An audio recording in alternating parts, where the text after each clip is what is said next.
কিছুদিন যাবৎ এই পরিমাণ বৃষ্টি হয়েছে যে ত্রিপুরাতে বন্যা চলে আসলো, সেটারই কিছু ক্লিপ আমি তোমাদের সাথে শেয়ার করার চেষ্টা করলাম। দেখার বিষয়টা হলো যে অ্যাম্বুলেন্সের চালক যেইভাবে না রাস্তা পেরিয়ে নিয়ে গিয়েছে, কেউ ভাবতেও পারেনি যে এই রাস্তা অ্যাম্বুলেন্স পেরোতে পারবে। যেই জায়গার মধ্যে সব রাস্তার মধ্যে সব গাড়ি ঘোড়া দাঁড়িয়ে পড়েছে, কারণ কি জানো? কারণ হলো এই রাস্তার মধ্যে জল জমে আছে এই পরিমাণে যে এটা পেরোনো সম্ভব হয়ে উঠবে না।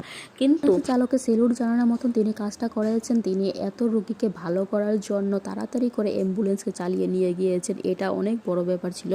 আর আগরতলাতে এমনভাবে জল জমে গিয়েছে, সাগরতলা হয়ে গিয়েছে, আর অন্য সব জায়গার মধ্যে মানে এত পরিমাণে জল জমে গিয়েছে যে ওরা বাড়ি থেকেও বেরোতে পারছে না।